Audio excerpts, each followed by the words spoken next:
Hello students, आज student हम unit 8 के topic 8.1 domain theory of magnetism को डिस्कस करेंगे।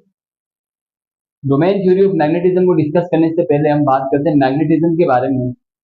जो मैग्नेटिज्म है ये 600 बीसी पुराना है, यानी जो कॉन्सेप्ट है मैग्नेट का ये 600 साल कबल मसीह से चलता आ रहा है।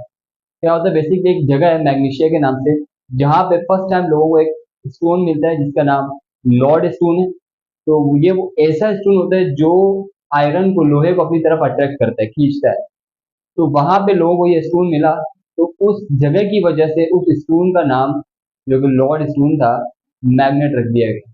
उस वक्त तो लोगों को नहीं पता था मैग्नेटिक प्रॉपर्टीज के हवाले से, एप्लीकेशंस के हवाले से, लेकिन बाद में 20th सेंचुरी में रिसेंटली जब इसके ऊपर काम और रिसर्च हो तो पता चला कि मैग्नेट्स के बहुत सारे एप्लीकेशंस हैं। दैट्स वाई आजकल की टेक्नोलॉजीज में और डिफरेंट डिवाइसेस में इलेक्ट्रॉनिकल मैग्नेट्स का यूज होता है। तो इस चैप्टर में हम बेसिकली मैग्नेट को समझने की कोशिश करेंगे। तो first of all domain theory है, ये इसके अकॉर्डिंग क्या है, बेसिकली जो कोई भी जो एटम है ना, एवरी सिंगल एटम, देखिए मैटर जो है वो बेसिकली एटम से मिलकर बना हुआ होता है। जो आपके अराउंड में जितनी भी चीजें हैं वो एटम से मिलकर बनी हुई। Atom is the fundamental particle of matter, सबसे छोटा पार्टिकल है। तो हर एटम अपने आप में एक मैग्नेट है। कैसे मैग्नेट है, देखिए ये एटम में, यू नो वेरी वेल कि एटम के सेंटर में न्यूक्लियस होता है। न्यूक्लियस के अंदर प्रोटॉन और न्यूट्रॉन होते हैं जो कि एटम के सब एटॉमिक पार्टिकल्स हैं। और न्यूक्लियस के अराउंड में एक पाथ होता है जिसमें इलेक्ट्रॉन रिवॉल्व करता है, घूमता है। उस पाथ को हम शेल या ऑर्बिट कहते हैं। और ये जो इलेक्ट्रॉन होता है इसमें नेगेटिव चार्ज होता है। न्यूक्लियस में होता है पॉजिटिव चार्ज, प्रोटॉन के ऊपर पॉजिटिव चार्ज होने की वजह। अब ये जो इलेक्ट्रॉन है ये सर्कुलर मोशन तो कर रहा है, न्यूक्लियस के अराउंड रिवॉल्व कर रहा है, घूम रहा है, लेकिन ये अपने एक्सिस के अराउंड भी घूम रहा है, रोटेट भी कर रहा है। जैसे हमारी अर्थ सन के अराउंड में मूव करती है, जिससे जो है ना वो साल चेंज होते हैं, महीने चेंज होते हैं, और अपने एक्सिस के अराउंड भी घूम रही होती है अर्थ, जिसकी वजह से दिन चेंज हो रहा होता है। इसी तरह इलेक्ट्रॉन भी अपने एक्सिस के अराउंड मूव करता है। अब ये देखिए इलेक्ट्रॉन की स्पिन कुछ इस तरह से ऐसे घूम रहा है, ठीक है। तो ऐसे स्पिन करने की वजह से ये जो इलेक्ट्रॉन है ये खुद एक इलेक्ट्रॉन मैग्नेट बन जाता है। इसमें दो पोल्स जनरेट हो जाते हैं, नॉर्थ पोल और साउथ पोल। इसी तरह न्यूक्लियस भी जो है वो स्पिन करता है, इसकी वजह से न्यूक्लियस भी मैग्नेट बन जाता है। इसमें भी दो पोल्स आ जाते हैं, नॉर्थ और साउथ। अब क्योंकि ये जो मैग्नेटिक फील्ड से इतनी स्मॉल, इनको हम नेग्लेक्ट कर सकते हैं। मान लो यहाँ पे एक और इलेक्ट्रॉन है, तो उसकी स्पिन ऐसे अपोजिट डायरेक्शन में। जब भी टू इलेक्ट्रॉन्स होंगे, एक अगर ऐसे घूम रहा होगा तो दूसरा ऐसे घूम रहा होगा, एक दूसरे से अपोजिट घूम रहे होते हैं। तो इसके इस इलेक्ट्रॉन की स्पिन की वजह से, क्योंकि ये ऐसे मूव कर रहा है, तो मैग्नेटिक फील्ड ऊपर की तरफ जनरेट होगी, नॉर्थ साउथ। तो ये मैग्नेटिक फील्ड और ये मैग्नेटिक फील्ड एक दूसरे को कैंसिल आउट कर लेंगे। बेसिकली ये इतनी नेग्लिजिबल होती है, इसी वजह से हम एटम को जो है होल मैग्नेट लेते हैं। वो इस तरह लेते हैं कि इलेक्ट्रॉन के रिवोल्यूशन की वजह से इलेक्ट्रॉन न्यूक्लियस के अराउंड में घूमता है, इलेक्ट्रॉन नेगेटिव चार्ज है, न्यूक्लियस में पॉजिटिव चार्ज है। नेगेटिव चार्ज और पॉजिटिव चार्ज के बीच में फोर्स ऑफ अट्रैक्शन होती है। क्योंकि ये रिवॉल्व कर रहा है, इसकी वजह से एक मैग्नेटिक फील्ड जनरेट होती है, जो है द होल एटम की मैग्नेटिक फील्ड, ठीक है। जब भी चार्ज पार्टिकल्स को आप मूव कराओगे तो उसके रिजल्ट में मैग्नेटिक फील्ड जनरेट होती है। आजकल तो क्या किया जाता है, ये जो वायर्स वगैरह होती है, नॉन मैग्नेटिक वायर्स जैसे कॉपर हो गई, उसमें से अगर आप करंट गुजारोगे तो उस कॉपर के अराउंड में भी, क्योंकि current basically flow of charges है, चार्जेस को फ्लो कराओगे तो उसके अराउंड में मैग्नेटिक फील्ड जनरेट होती है। इसी तरह दो बातों की एक बात, बेसिकली एक एटम अपने आप में एक मैग्नेट होता है, ठीक है। अब एटम अपने आप में मैग्नेट है, तो इस हिसाब से तो हर चीज को मैग्नेट हो जाना चाहिए, बिकॉज हर चीज के अंदर एटम्स होते हैं, एटम से मिलकर बनी हुई है। तो यहाँ पे आती है डोमेन थ्योरी। डोमेन थ्योरी क्या कहती है, डोमेन थ्योरी कहती है बेसिकली कोई भी मटेरियल है, कोई भी चीज आप ले लो, उसके पर्टिकुलर एक रीजन होता है। कितना रीजन, जहां पे 10 की पावर 12 एटम्स आकर के मिले हुए हों। 10 की पावर 12 यानी बहुत बड़ा नंबर है। इतने एटम्स का जो एरिया होगा, रीजन होगा, मान लो ये वो जगह जहाँ पे 10 की पावर 12 एटम्स हम दिखा तो नहीं सकते, मान लो बहुत सारे एटम्स हैं, 10 की पावर 12 एटम्स जिस जगह में होगा उसको हम एक डोमेन कहते हैं। अब क्योंकि हर एटम की अपनी मैग्नेटिक फील्ड, मान लो इस एटम की मैग्नेटिक फील्ड इस तरह है, इसकी भी इस तरह है, अगर सारे एटम्स की मैग्नेटिक फील्ड एक डायरेक्शन में हो गई उस डोमेन की, तो वो पूरा डोमेन एक डायरेक्शन में मैग्नेटिक फील्ड को शो करेगा। अब इसी तरह क्योंकि जो मैटर होता है, मैटर कोई भी पीस आप ले लें, वो तो बहुत trillion billion uncountable number of atoms से मिलकर बना हुआ है। 10 के पावर 12 एटम्स का जो रीजन होता है उसको हम एक डोमेन कहते हैं। इसी तरह एक और डोमेन, फिर एक और डोमेन, बहुत सारे डोमेन बनेंगे। तो हर डोमेन की जो मैग्नेटिक फील्ड होगी वो उसके एटम की मैग्नेटिक फील्ड के ऊपर डिपेंड करेगा कि एटम का मैग्नेटिक फील्ड किस तरफ है। उस हिसाब से सारे डोमेन्स के अपने अपने मैग्नेटिक फील्ड्स आते हैं। अब अगर मैग्नेटिक फील्ड सारे एक ही डायरेक्शन में अलाइन होंगे, पैरेलल होंगे, तो हम ऐसे मटेरियल्स को कहते हैं मैग्नेटाइज मटेरियल, और जिनके नहीं होते वो नॉन मैग्नेटाइज होते हैं। दैट्स वाई जो है ना ज्यादातर मटेरियल्स मैग्नेटाइज नहीं होते, क्योंकि एटम तो खुद इटसेल्फ मैग्नेट है, लेकिन डोमेन की जो है ना मैग्नेटिक फील्ड्स मिलती नहीं, वो एक दूसरे को कैंसिल आउट कर देती है। तो जहाँ पे सारे पैरेलल हो जाएंगे वहां पे नहीं। तो मैग्नेट में बेसिकली क्या होता है, उनकी जो डोमेन सारे पैरेलल वन डायरेक्शन में। आप क्या हम किसी नॉन मैग्नेट सब्सटेंस को मैग्नेट बना सकते हैं? यस, अगर आप उसमें से फील्ड लाइन्स को गुजारें, नॉन मैग्नेट सब्सटेंस को किसी ऐसे रीजन में जाए जहाँ से मैग्नेटिक लाइन्स पास हो रही, मैग्नेटिक फील्ड गुजर रही है, तो वो इनको, वो फील्ड इनमें से गुजर के इन सब को भी अलाइन कर देंगे, एक डायरेक्शन में लाएंगे। तो ये भी तब तक जब तक ये फील्ड के अंदर है मैग्नेट बन जाएगा। तो spinning nucleus and electron produces small some amount of magnetism. ये जो स्पिनिंग इलेक्ट्रॉन्स और न्यूक्लियस ये कुछ अमाउंट ऑफ मैग्नेटिज्म बनाते हैं, but that is negligible small, वो इतने छोटे नेग्लिजिबल हैं। Hence we take the magnetic field of atoms only due to the orbital motion of electrons. तो हम क्या करते हैं, मैग्नेटिक फील्ड जो एटम की लेते हैं वो ऑर्बिटल मोशन ऑफ इलेक्ट्रॉन्स की वजह से लेते हैं, जो इलेक्ट्रॉन ऑर्बिट के अराउंड में मूव करते हैं उसकी वजह से।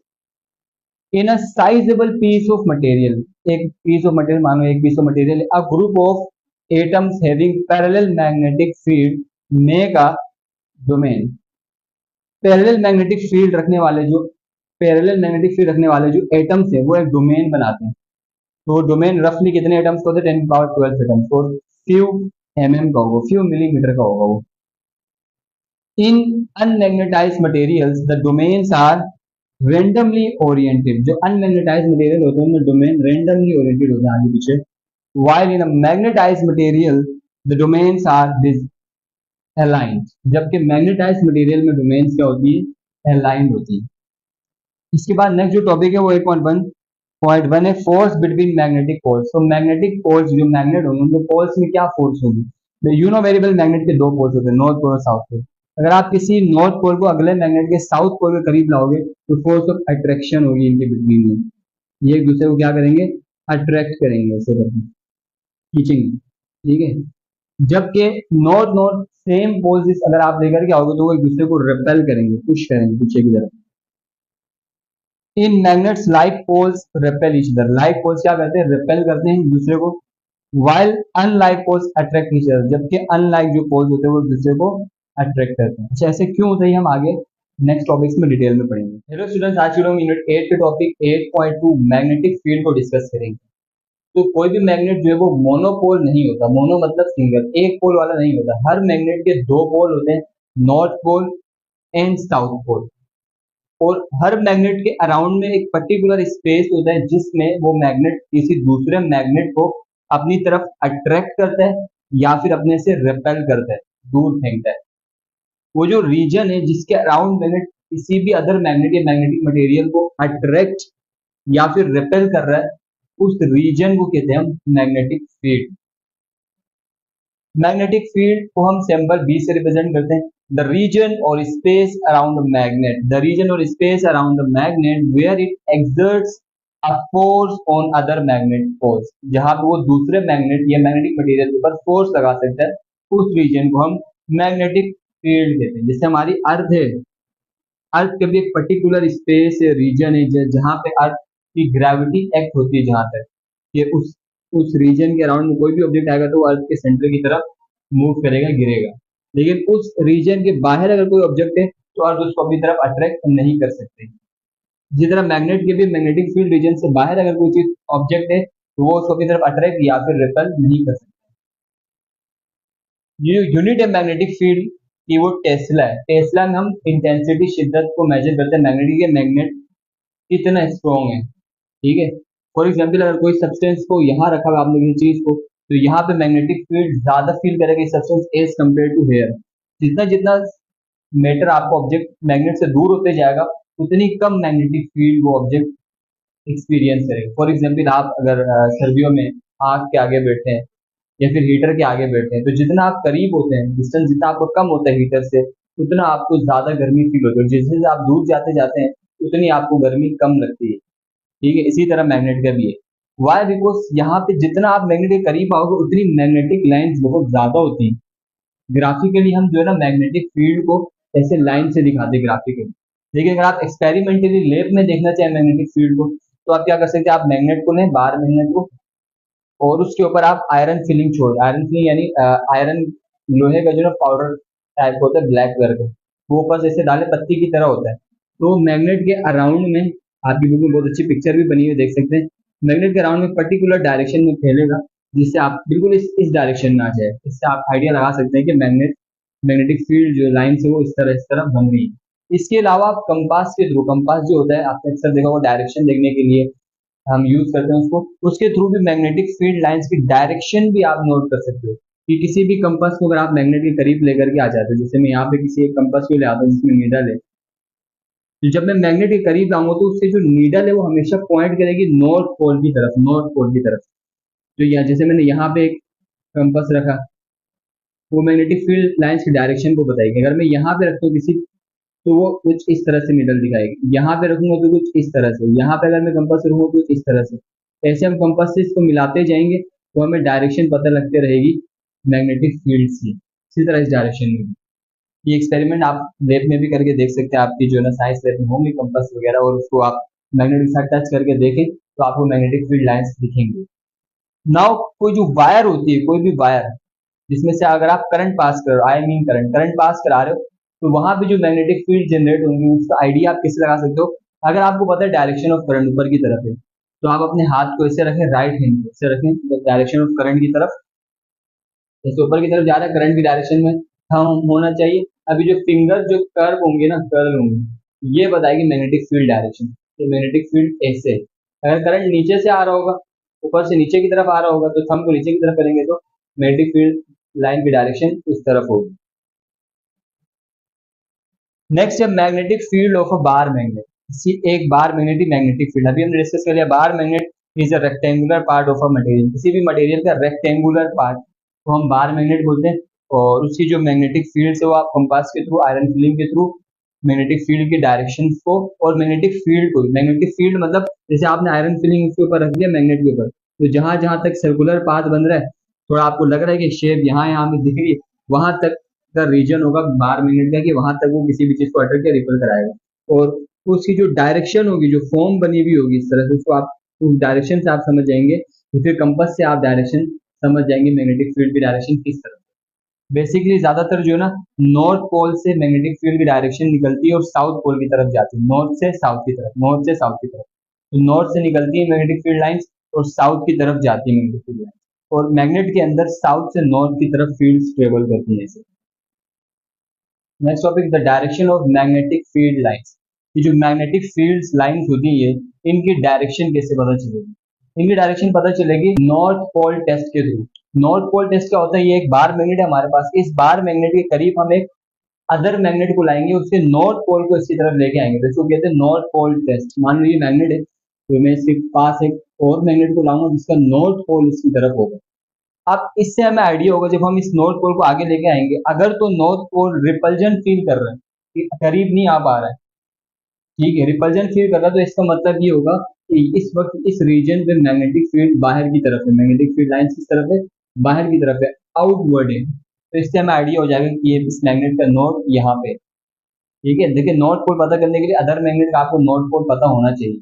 अब दूसरी तरफ अगर आप लेकर के आए उसी नॉर्थ पोल को साउथ की तरफ लेकर के आएंगे, साउथ डायरेक्शन में, तो यहाँ पे क्या होगा, ये जो फोर्स है अंदर की तरफ अट्रैक्शन फील करेगी, तो ये नॉर्थ पोल जो टेस्टिंग हमारा जो मैग्नेट है ये अंदर की तरफ आएगा। इससे हमें समझ आएगा कि यहाँ पे फील्ड लाइंस इनवर्ड है। तो इस तरह हम जो है वो डायरेक्शन फील्ड लाइंस की किसी भी मैग्नेट की फाइंड आउट करते हैं।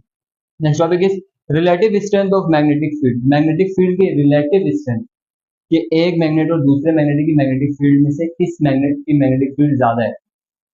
तो the field is stronger where the field lines are closer. Basically जहां पे फील्ड लाइंस बहुत ज्यादा करीब करीब होंगी वहां पे मैग्नेटिक फील्ड स्ट्रेंथ ज्यादा होगी, ठीक है।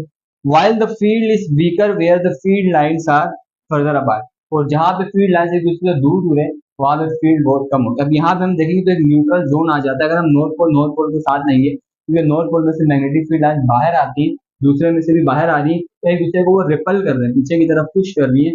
तो यहाँ पे एक ऐसा स्पेस बन जाएगा जहाँ पे कोई मैग्नेटिक फील्ड लाइंस नहीं है। अब क्योंकि मैग्नेटिक फील्ड लाइंस है ही नहीं, तो ये न्यूट्रल जोन बन गई, सही, न्यूट्रल रीजन एरिया। तो जहां पे मैग्नेटिक फील्ड लाइन ज्यादा होंगी वहां पे मैग्नेटिक फील्ड स्ट्रेंथ भी उस जगह पे ज्यादा होगी। अब यहाँ पे अगर आप नॉर्थ और साउथ को करीब लेकर के आएंगे, तो नॉर्थ में से लाइन निकलती है और साउथ की तरफ जाती है, तो ऐसे अट्रैक्शन फील होगा और यहाँ पे बहुत ज्यादा आपको मैग्नेटिक फील्ड लाइन्स मिलेंगी। तो इस पॉइंट पे मैग्नेटिक फील्ड स्ट्रेंथ मैग्नेट की बहुत ज्यादा होगी जब आप नॉर्थ और साउथ को फेस टू फेस करते हैं। मैग्नेटिक शील्डिंग, शील्डिंग वर्ड से पता लग रहा है, शील्ड यानी बचाना, अपने आप को प्रोटेक्ट करना, ठीक है। तो मैग्नेटिक शील्डिंग यानी मैग्नेटिक फील्ड लाइन से किसी भी सब्सटेंस को बचाना है, प्रोटेक्ट करवाना। We can find a field free region called neutral zone. हम न्यूट्रल जोन फाइंड कर सकते हैं by placing two north pole side by side. जैसे इससे पहले हमने डिस्कस किया, दो नॉर्थ पोल को जब हम साइड बाय साइड रखेंगे, such that their field line seem to repel each other. इस तरह की उनकी फील्ड लाइन एक दूसरे को क्या कर रही है, रेपल कर रही, by making a field free region. इसकी वजह से एक रीजन बनेगा जो कि फील्ड फ्री होगा। This phenomena is called shielding of a magnetic. इस फिनोमेना को हम मैग्नेटिक फील्ड शील्डिंग कहते हैं, ठीक है। देखिए बहुत सारे जो हमारे डिवाइसेस हैं उनके अंदर मैग्नेट्स का यूज होता है। अब फॉर एग्जाम्पल किसी भी डिवाइस के अंदर, किसी कन्वर्टर के अंदर या किसी भी डिवाइस के अंदर अगर एक मैग्नेट यहाँ पर है और एक मैग्नेट यहाँ पर है, तो उनको इस तरह से रखा जाएगा कि उन दोनों के नॉर्थ पोल या फिर साउथ पोल एक दूसरे की तरफ हो, जिसकी वजह से वो एक दूसरे को डिस्टर्ब ना करें। क्योंकि अगर किसी भी ऑब्जेक्ट या इंस्ट्रूमेंट की मैग्नेटिक फील्ड लाइन दूसरे तक चले गई, तो वो उसकी फंक्शनिंग को डिस्टर्ब कर सकती है, जिससे हमारे डिवाइस का काम खराब हो सकता है, ठीक है। तो ज्यादातर जो मटेरियल यूज किया जाता है इसके लिए, उनमें आयरन होता है, निकल हो गया, कोबाल्ट हो गया, ये वाले जो हमारे पास एलिमेंट्स है इनका यूज किया जाता है मैग्नेटिक शील्डिंग के लिए। और जो डिवाइसेस बनाई जाती है मैग्नेटिक शील्डिंग, ये ज्यादातर राउंड बनाई जाती है, क्योंकि मैग्नेटिक जो फील्ड लाइन्स है वो ग्रेटर देन 90 डिग्री में टर्न करना उनको मुश्किल होता है। इस वजह से जो है ना मटेरियल को, एलिमेंट्स को राउंड फॉर्म में बनाया। जैसे कोई भी मैग्नेट डीमैग्नेटाइज हो जाता है और कोई नॉन मैग्नेटिक मटेरियल कैसे मैग्नेट बन जाता है, तो डिफरेंट मेथड से किसी भी नॉन मैग्नेटिक मटेरियल को मैग्नेट बनाने की, यानी कोई ऐसी चीज जो मैग्नेट नहीं है तो उसको मैग्नेट बनाने के डिफरेंट प्रोसेसेस हैं, जिनमें आता है stroking method, hammering method, heating method and solenoid. तो first of all stroking method. Stroking method क्या, किसी नॉन मैग्नेटिक मटेरियल को जो कि मैग्नेट नहीं है उसको स्टॉकिंग के थ्रू मैग्नेट बनाना। स्टॉकिंग क्या होता है कि ये देखिए यहाँ पे एक स्टील बार है, ये स्टील मैग्नेट नहीं है, इसको अगर मुझे मैग्नेट बनाना है तो मैं क्या करूंगा, एक परमानेंट मैग्नेट ले आऊंगा, परमानेंट मैग्नेट, उसके नॉर्थ पोल को यहाँ पे नीचे जो स्टील बार है उसमें से इंक्लाइन करके टच करूंगा, ऐसे स्टॉक, जैसे ऐसे टक टक टक, ऐसे टक करके इसको आगे लेकर के आएंगे, फिर उठा करके रखें, फिर क्या हो रही है, फील्ड जनरेट हो रही है, ठीक है। इस प्रोसेस के थ्रू जेंटली करेंगे हम, आराम आराम से इस प्रोसेस के थ्रू ये जो स्टील बार है ये मैग्नेट बन जाएगा। हैमरिंग में भी हम यही करते हैं कि किसी मैग्नेटिक मटेरियल, जैसे आयरन हो गया, ठीक है, और भी कोई मैग्नेटिक जो मटेरियल है उसको हम क्या करेंगे, मैग्नेटिक फील्ड्स में रखेंगे। यहाँ पे देखिए नॉर्थ पोल और साउथ पोल है। अब नॉर्थ पोल में से, जैसे अगर मैं किसी मैग्नेट की बात करूं, अगर ये नॉर्थ है और ये साउथ है, तो नॉर्थ पोल में से मैग्नेटिक फील्ड्स निकलती है और साउथ की तरफ जाती है। इट मीन कि नॉर्थ पोल से मैग्नेटिक फील्ड्स निकलती है, तो इस नॉर्थ पोल से मैग्नेटिक फील्ड्स निकल रही होंगी और साउथ की तरफ जा रही होंगी। तो मीन ये जो रीजन है ये मैग्नेटिक फील्ड का रीजन है। इस रीजन में अगर मैं कोई मैग्नेट ला करके, मैग्नेटिक मटेरियल जो कि मैग्नेट नहीं है उसको ला करके रखूंगा, तो ये भी मैग्नेट बन जाएगा। लेकिन उसको करने के लिए क्या करेंगे, थोड़ा सा हमने जेंटली हैमरिंग करना है, थोड़ा मारना आराम आराम से, टक टक टक टक टक टक। ये जो मैग्नेटिक मटेरियल है जो कि मैग्नेट नहीं है, इस प्रोसेस के थ्रू मैग्नेट बन जाएगा। डेफिनेशन देख लेते हैं। A material which is not a magnet in normal conditions, जो कि मैग्नेट नहीं है नॉर्मल कंडीशंस में, can be made a magnet, उसको मैग्नेट बनाया जा सकता है with the help of some techniques, कुछ टेक्निक्स की मदद से, and is called induce magnet and the phenomena is called induce magnetism. अच्छा, ये जो प्रोसेस है जिसके थ्रू मैग्नेट बन रहा है, इस प्रोसेस को, इस अमल को इंड्यूस मैग्नेटिज्म कहा जाता है। और इस प्रोसेस के थ्रू जो मैग्नेट बन जाता है उसको इंड्यूस मैग्नेट कहा जाता है, इंड्यूस मैग्नेट। अच्छा, जो फर्स्ट मेथड हमने बात की थी स्टॉकिंग मेथड, वो है a permanent magnet is stocked in this process from one end to a bar of some metal to the other end. इसमें क्या कहते हैं, एक परमानेंट मैग्नेट को स्टॉक करवाते हैं बार के एक एंड से दूसरे एंड तक, ताकि वो क्या बन जाए, तो ये बार क्या हो जाए, मैग्नेटाइज हो जाए। हैमरिंग मेथड में क्या करते हैं, a bar of metal is placed inside a strong magnetic field. एक बार ऑफ मेटल को हम क्या करते हैं, इनसाइड मैग्नेटिक फील्ड रखते हैं एंड हैमर जेंटली, और आराम आराम से उसमें हैमरिंग करते हैं, हथौड़ा मारते हैं। This phenomena is mainly used for magnetization of steel. इस फिनोमिना को मेनली हम स्टील को मैग्नेटाइज करने के लिए यूज करते हैं। तो अगर जब भी स्टील को मैग्नेटाइज करना हो तो हम उसको मैग्नेटिक फील्ड में रखेंगे और जेंटली हैमरिंग करेंगे, तो हमारा जो मटेरियल है स्टील, वो मैग्नेट बन जाएगा। हीटिंग मेथड, इस फिनोमिना के थ्रू जनरली मैग्नेट जो है वो डीमैग्नेटाइज हो जाता है, मैग्नेट डीमैग्नेटाइज हो जाता है। लेकिन रिसेंटली साइंटिस्ट ने एक डिस्कवर किया मेथड जिसको हम सी बैक मेथड या फिर थर्मोमैग्नेटिज्म कहते हैं। इसके थ्रू क्या होता है कि कोई भी जो मटेरियल है उसको आप हीटिंग के थ्रू भी मैग्नेट बना सकते हो। This method is usually used to demagnetize a material. किसी मटेरियल को डीमैग्नेटाइज करने के लिए is heat speeds up the movements of already aligned domains which results in misalignment of domains। क्या हीट की वजह से क्या हो सकता है, जो ऑलरेडी हमारे पास अलाइंड डोमेन्स हैं वो मिसअलाइन हो जाएंगे। मतलब क्या, देखिए डोमेन्स क्या होते हैं, एक ग्रुप ऑफ एटम्स 10 की पावर 12 अगर एटम्स, इतना बड़ा नंबर है, इतने सारे एटम्स जो एक रीजन बनाते हैं जिनकी मैग्नेटिक फील्ड एक पर्टिकुलर डायरेक्शन में हो, तो उसको हम डोमेन कहते हैं। अब ये डोमेन है, ये मान लें एक मैग्नेटिक मटेरियल है जिनकी डोमेन बिल्कुल एक डायरेक्शन पे, बहुत सारे एटम्स पे मिल करके ये डोमेन बनाया हुआ है, और उन इंडिविजुअल एटम्स की सबकी जो है मैग्नेटिक फील्ड मैच कर रही है। अब ये जो हमारे पास मटेरियल है ये मैग्नेट है। अब अगर मैं इसको हीट करूंगा तो क्या होगा, अंदर जो एटम्स उनकी मूवमेंट बढ़ेगी, उसकी वजह से क्या होगा, उनके जो मैग्नेटिक फील्ड उसकी डायरेक्शन चेंज हो सकती है थोड़ी बहुत, सारे मैग्नेट्स की। इसकी वजह से मिसअलाइनमेंट हो जाएगी और हमारा जो मैग्नेटिक मटेरियल है वो डीमैग्नेटाइज हो जाएगा, which results in misalignment of domains and hence material loses its magnetization। अच्छा, मैग्नेटिक सीबैक और थर्मोमैग्नेटिज्म क्या होता है, रिसेंटली पास्ट साइंटिस्ट लोगों ने ये मेथड डिस्कवर किया, generating magnetic field bye the process of heating. कि आप हीटिंग के थ्रू भी मैग्नेटिक फील्ड जनरेट कर सकते हो किसी नॉन मैग्नेटिक सोलेनॉइड।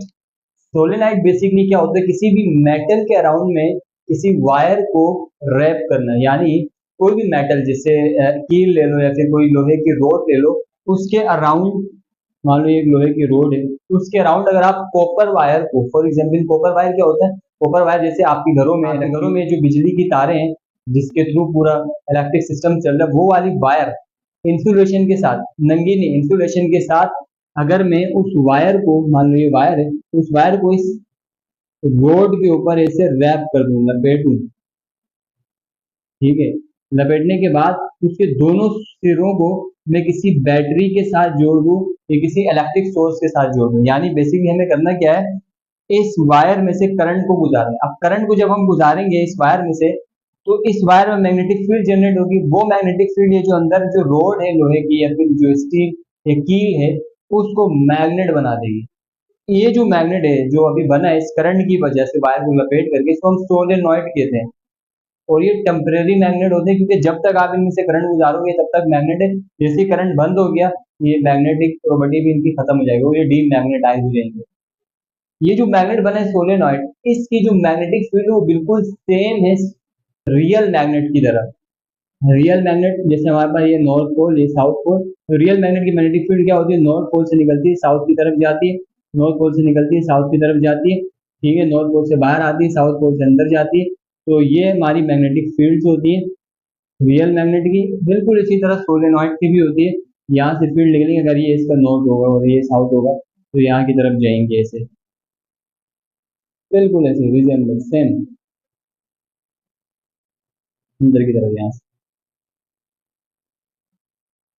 डेफिनेशन देख लेते हैं। Solenoid, a solenoid is a coil of wire wrapped around a cylindrical coil, किसी भी सिलेंड्रिकल कोयल, गोल सी कोयल के कोई रोड के अराउंड में जब आप किसी वायर को रैप करोगे, कॉइल क्या कहते हैं, जैसे ये वायर है, वायर को टर्न कर देना, कॉइल बनता है।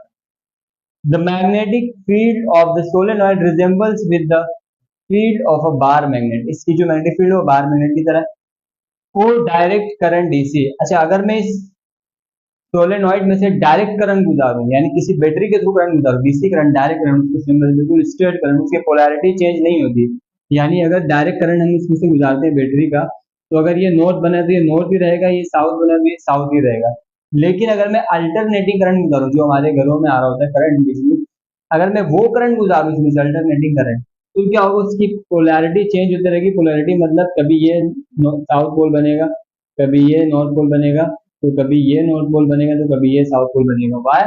बिकॉज जो हमारा डायरेक्ट करंट होता है वो अल्टरनेट होता है, ऐसे उसके सिंबल होता है। तो डायरेक्ट करंट वेव की तरह है, यानी पहले ऊपर पॉजिटिव की तरफ एक्सट्रीम में जाएगा, फिर जीरो में आ जाएगा, फिर नेगेटिव की तरफ एक्सट्रीम में जाएगा, तो वो अपनी डायरेक्शन बार बार चेंज करते रहते हैं, इसी वजह से इनकी पोलैरिटी भी चेंज होती रहती है। तो यहाँ पे for direct current the polarity of a coil remains the same, polarity यानी नॉर्थ पोल और साउथ पोल हमेशा सेम ही रहेंगे। Hence it magnetizes the material in one direction, तो ये एक ही डायरेक्शन में मैग्नेटाइज कर रहा है। अगर जैसे हम डीसी करंट लगा रहे तो ये नॉर्थ बनेगा, ये साउथ ही बनेगा, ऐसे ही चलते रहेगा।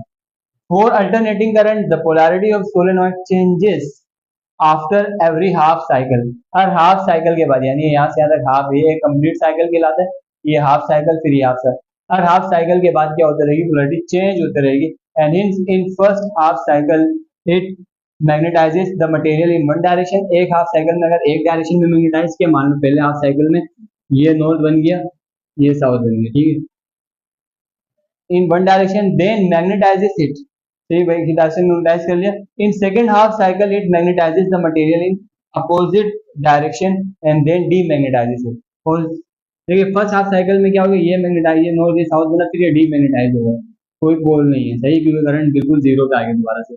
अब दोबारा से अपोजिट डायरेक्शन में नेगेटिव की तरफ वैल्यू बढ़ रही है, तो ये नॉर्थ, ये साउथ बन गया, फिर उसके बाद दोबारा जब इधर मीन पोजीशन पे जीरो पे आएगा करंट, दोबारा से ये डीमैग्नेटाइज होंगे, और ये ऐसे चलते रहेगा, ये नॉर्थ, ये साउथ, डीमैग्नेटाइज, ये नॉर्थ, ये साउथ, ठीक है। इसके बहुत ज़्यादा फंक्शंस होते हैं इलेक्ट्रिकल मोटर्स में, फैंस में, तो इसके आगे एप्लीकेशन वगैरह हम आगे पढ़ेंगे। Materials which can be easily magnetize and demagnetize are called soft magnetic material, वो मैग्नेटिक मटेरियल जिनको हम आसानी से मैग्नेटाइज और डीमैग्नेटाइज कर सकते हैं उनको हम सॉफ्ट मैग्नेटिक मटेरियल बोलते हैं। And which can not B, और जिनको आसानी से हम मैग्नेटाइज और डीमैग्नेटाइज नहीं कर सकते उनको हम हार्ड मैग्नेटिक मटेरियल्स कहते हैं। तो सॉफ्ट मैग्नेटिक मटेरियल में जैसे आयरन हो गया, और हार्ड मैग्नेटिक मटेरियल में स्टील।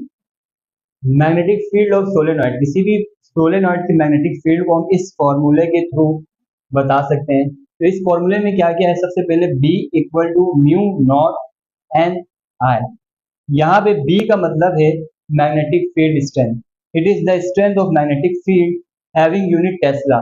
मैग्नेटिक फील्ड को हम टेस्ला यूनिट में मेजर करते हैं, जैसे मास को हम केजी में मेजर करते हैं, जब भी हम कुछ जाते हैं 1 किलो 2 किलो दे दो कहते हैं, ठीक है। लिक्विड को हम लीटर्स में मेजर करते हैं, इसी तरह मैग्नेटिक फील्ड होगी कि कितनी स्ट्रेंथ, कितनी स्ट्रॉन्ग मैग्नेटिक फील्ड है, वो टेस्ला में हम बताएंगे। Mu naught is the permeability of the material, ये क्या, permeability of a material. Permeability क्या मतलब होता है, मटेरियल को अपने अंदर से कितनी मैग्नेटिक फील्ड को गुजरने दे सकते, ठीक है। हर मटेरियल की परमिएबिलिटी अलग अलग है, जैसे हर बच्चे की पढ़ने की एबिलिटी अलग अलग है, कोई ज्यादा पढ़ सकता है, कोई कम पढ़ सकता है, क्योंकि जो ज्यादा पढ़ सकता है वो शुरू से ट्रेन है ज्यादा पढ़ने का, जो कम पढ़ रहा है उसने कभी पढ़ा नहीं है, तो दैट्स वो कम पढ़ पाते, थोड़ा पढ़ते उसके मसल्स में मसल यानी सर में दर्द होने लगता है, वो छोड़ देता है पढ़ाई। लेकिन वो अगर आहिस्ता आहिस्ता अपने आप को ट्रेन करेगा, जैसे हम मसल्स को ट्रेन करते हैं जिम जा करके, शुरू में हमसे लाइट वेट उठाए जाते हैं, फिर आहिस्ता आहिस्ता हम हेवी वेट उठा सकते हैं, जैसे जैसे हम ट्रेन करते जाते हैं। इसी तरह कोई नहीं पढ़ने वाला बच्चा भी पढ़ते रहे तो एक टाइम आएगा वो भी देर तक पढ़ पाएगा, उसकी भी क्या हो जाएगी, एबिलिटी बढ़ जाएगी। इसी तरह कोई भी मटेरियल है उसमें से अगर फील्ड्स गुजर रही है, तो हर मटेरियल की अपनी नेचर है, वो कुछ ज्यादा फील्ड गुजरने देते हैं, कुछ कम गुजरने देते हैं, डिपेंड करता है कि उस मटेरियल का जो एटम है, एटॉमिक अरेंजमेंट किस तरह है, इस पर डिपेंड करता है। I is the current flowing through the solenoid having unit ampere। I क्या है, वो करंट है जो सोलेनॉइड से गुजर रहा है, यानी यहाँ से जो हम करंट दे रहे हैं बैटरी के थ्रू, किसी भी सोर्स के थ्रू जो करंट जा रहा है वो क्या है, आई रिप्रेजेंट कर रहा है। वो यूनिट क्या है, एम्पियर करंट को हम एम्पियर में बता रहे हैं, 1 एम्पियर करंट है, 2 एम्पियर करंट है, जितना जितना ज्यादा करंट होगा उतनी ज्यादा वैल्यू होगी। N the number of turns of the solenoid per unit length. N क्या, number of turns of solenoid, यानी कितनी नंबर ऑफ टर्न्स, जैसे यहाँ पे कितनी 1 2 3 4 5 6 7 टर्न्स हैं, लेकिन पर यूनिट लेंथ का मतलब 1 मीटर में कितनी टर्न्स हैं, उसको हम एन से रिप्रेजेंट करते हैं, स्मॉल, और इसका फॉर्मूला होता है एन अपॉन एन, ये कैपिटल एन अपॉन एन, यानी टोटल नंबर ऑफ टर्न्स। जिसे अब हर जरूरी नहीं है ना कि हर जो जिसको भी आप सोलेनॉइड बनाओ वो 1 मीटर का ही रखें, आप छोटे भी ऑब्जेक्ट को आप सोलेनॉइड बना सकते, किसी कील को भी बना सकते। तो उसमें आप क्या करोगे, जैसे किसी कील को बनाओगे, वो 1 मीटर की तो नहीं होगी, वो कुछ इंचेस की होगी, तो उसमें जितने भी टर्न्स आपने रखे हैं इट डिपेंड्स, ठीक है।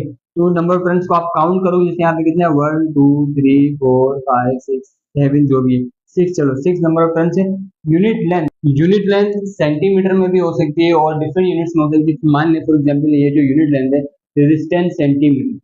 अब जो लेंथ के जो यूनिट होता है दैट इज मीटर, लेकिन ये सेंटीमीटर में, तो हम इसको एसआई यूनिट मीटर में कन्वर्ट करेंगे। मीटर में कैसे कन्वर्ट करेंगे, सेंटी का प्रीफिक्स आपने चैप्टर 1 में पढ़ा था, 10 की पावर -2 होता है, तो इस सेंटी की प्लेस में 10 की पावर मल्टीप्लाई बाय 10 की power -2 metre, this is the metre. या फिर सिंपल आप जो है वो 10 को 100 से डिवाइड कर दें तो ये मीटर में आ जाएगा 0.1 मीटर। सब तो आप सेंटी की जगह उसका प्रीफिक्स लगाएं। ये अगर आपको पता है कि 1 मीटर में जो है वो 100 सेंटीमीटर होते तो 100 से डिवाइड करूंगा तो 10 सेंटीमीटर में 0.1 मीटर होगा। चलो अब मैं इसको 0.1 से डिवाइड करवा दे दूं, तो डिवाइड करने पर आंसर आ जाएगा 60। Now this 60 is the number of turns of the solenoid per unit length, ठीक है। अगर 10 सेंटीमीटर में 6 टर्न्स हैं तो 100 सेंटीमीटर में ऑब्वियसली कितने हो जाएंगे, क्योंकि 100 सेंटीमीटर से 1 मीटर बनता है, तो 1 मीटर में कितने हो जाएंगे। तो इससे पहले हमने परमिएबिलिटी की बात करी। परमिएबिलिटी क्या होता है कि कोई भी सब्सटेंस अपने अंदर से कितनी मैग्नेटिक फील्ड को गुजरने दे सकता है। अब वैक्यूम की अगर बात करें, जहाँ पे एयर ही नहीं है, वैक्यूम है खाली, तो उसकी जो permeability for vacuum is mu naught 4 pi, pi constant value होती है, यू नो पाई की वैल्यू फिक्स्ड है, दैट इज 3.142 या 16 जो भी, मल्टीप्लाई 10 की power -7 newton per area square. This is the permeability for vacuum, ठीक है। अब magnetic field due to a wire carrying current can be given as, यानी किसी वायर में से अगर करंट जा रहा है तो उसकी जो मैग्नेटिक फील्ड जनरेट होगी करंट के पास होने की वजह से, वो मैग्नेटिक फील्ड इस फॉर्मूले से भी हम गिवन कर सकते हैं कि मैग्नेटिक फील्ड बराबर है mu naught I upon 2 pi R. यहाँ पे जो आई है वो अमाउंट ऑफ करंट है, जितना करंट होगा वो वैल्यू आप यहाँ रखोगे। म्यू नॉट हर सब्सटेंस के कांस्टेंट है तो वो उसकी वैल्यू यहाँ आ जाएगी, 2 पाई, पाई कांस्टेंट वैल्यू 3.142। आर होता है रेडियस ऑफ द वायर, ये वायर के सेंटर से जहां तक मैग्नेटिक फील्ड जा रही है वहां तक का डिस्टेंस आर कहलाए, ठीक है। तो हर सब्सटेंस की अपना अपना रेडियस होगा और अपनी उसकी जो है वो मैग्नेटिक फील्ड होगी, उस हिसाब से आर की वैल्यू चेंज होते रहेगी। तो यहाँ पे आप रखेंगे तो इजीली आप मैग्नेटिक फील्ड किसी भी वायर की इस फॉर्मूले से निकाल। Example 8.1, a student takes a long straight copper wire, एक स्ट्रेट कॉपर वायर एक स्टूडेंट ले रहे हैं विद इंसुलेशन ऑन इट, इसके ऊपर इंसुलेशन है, यानी आप समझ लें बगैर छिले हुई वायर है ये, ठीक है। फ्रॉम हिज फिजिक्स लैब से ये वायर लेकर के आता है। ही wraps the wire on an iron rod of 50 centimetre, वो इस वायर को क्या करता है, एक आयरन की रोड है जिसका लेंथ हमें गिवन है 50 सेंटीमीटर, इसके ऊपर रैप करता है ऐसे to make it solenoid of 15 turns. तो ये सोलेनॉइड बना है कितने टर्न्स का, 15 टर्न्स का, ठीक है। मतलब 15 टर्न्स इसने यहाँ पे रखे हैं। He connects the ends of copper wire with the battery, वो ये जो कॉपर वायर के जो एंड्स है इसको किसके साथ कनेक्ट करता है, बैटरी के साथ कनेक्ट करता है। विच प्रोवाइड 1.2 एम्पियर करंट, ये बैटरी करंट कितना दे रही है, 1.2 एम्पियर का करंट दे रही है। Find the magnetic field he produces in solenoid by doing so, तो इस तरह वो इस सोलेनॉइड में कितनी मैग्नेटिक फील्ड को जनरेट करेगा वो फाइंड आउट करना है। तो भाई सबसे पहले हमें लेंथ गिवन है वायर की, that is 50 centimetre, 50 centimetre length given है, length 50 centimetre. Number of turn जो है वो 15 ही, नंबर ऑफ टर्न 15 है, और करंट जो पास हो रहा है वो 1.2 एम्पियर का पास हो रहा है बैटरी से। म्यू नॉट की वैल्यू कांस्टेंट है और हमें मैग्नेटिक फील्ड भी फाइंड आउट करना है। तो नंबर ऑफ टर्न जो वो 50 सेंटीमीटर पे गिवन है। फर्स्ट ऑफ ऑल हम नंबर ऑफ टर्न का formula n equal to capital N upon L होता है। ये टोटल नंबर ऑफ टर्न 15 है हमारे पास, और यूनिट लेंथ L कितनी गिवन है, 50 सेंटीमीटर गिवन है। 50 सेंटीमीटर को पहले हम मीटर में कन्वर्ट करेंगे। अगर मैं इसको मीटर में कन्वर्ट करूँगा तो 100 से डिवाइड कराऊंगा, या मैं सेंटी की जगह 10 की पावर -2 लगा दूँ सब टू में, तो ये डायरेक्ट में आंसर लिखे तो 0.5 मीटर आंसर आ जाएगा। तो यहाँ पे 0.5 रखेंगे। अब अगर मैं 15 को 0.5 से डिवाइड कराता हूँ तो उसको डिवाइड करने पे 30 आंसर आएगा। अब नंबर ऑफ टर्न से ये 30 आ गए। नाउ फॉर्मूला हमारे पास ये B equal to mu naught n I. तो म्यू नॉट की value constant value that is 4 pi, थोड़ा नीचे लिख देते हैं यहाँ पे, 4 पाई इंटू 10 की power -7, and then n is 30, and then I current is 1.2 ampere, 1.2। Now इन सबको आप मल्टीप्लाई कर दें, पाई की जगह पाई की वैल्यू लगाएं, 4 पाई की वैल्यू 3.142, और इस पूरी वैल्यू को मल्टीप्लाई करने पे आंसर आ रहा है 0.1234045 टेस्ला। ये मैग्नेटिक फील्ड आगे टेस्ला यूनिट में। अगर आप इसको ये स्टैंडर्ड फॉर्म में साइंटिफिक में अगर हम इसको कन्वर्ट करेंगे तो ये पॉइंट पहले डिजिट के आगे आएगा, तो कितना जंप करेंगे, 0.12345 जंप करके आएगा, तो 4 पॉइंट यहाँ पे आने तक 5 जंप करें, 5 को मल्टीप्लाई 10 की पावर साइंटिफिक में 5 जंप करें तो पीछे से आया -5। टेम्पररी मैग्नेट्स और परमानेंट मैग्नेट्स क्या होते हैं? ऐसे मैग्नेट्स जो कुछ टाइम के लिए मैग्नेटिक बिहेव करें और उसके बाद उनकी मैग्नेटाइजेशन खत्म हो जाए, ऐसे मैग्नेट्स को हम टेम्पररी मैग्नेट्स बोलते हैं, जो कुछ टाइम के लिए मैग्नेट होते हैं। और परमानेंट मैग्नेट्स जो एक दफा मैग्नेटाइज होने के बाद हमेशा एज अ मैग्नेट बिहेव करें, उनको हम परमानेंट मैग्नेट्स बोलते हैं। तो definition, temporary magnets are magnets which acts like a magnet, जो मैग्नेट की तरह एक्ट करता है as long as current flows through it, जब तक उसमें से करंट गुजर रही है। तो जो इलेक्ट्रोमैग्नेट्स होते हैं ना, ये टेम्पररी मैग्नेट्स होते हैं, जब तक उनमें से करंट गुजर रही है तब तक वो एज अ मैग्नेट शो करेंगे। जैसे यहाँ पे ये सोलेनॉइड है, किसी भी आप जो है ना यूटेंसिल, किसी भी चीज को यहाँ रख करके, किसी भी मेटल को, उसके ऊपर जब आप वायर को रैप करते हो और उसमें से करंट गुजारते हो, तो मेटल जो है अंदर वो एज अ मैग्नेट बिहेव करता है, उसके अंदर मैग्नेटिक फील्ड जनरेट हो जाती है कुछ टाइम के लिए। ऐसे मैग्नेट्स को हम कहते हैं टेम्पररी मैग्नेट्स।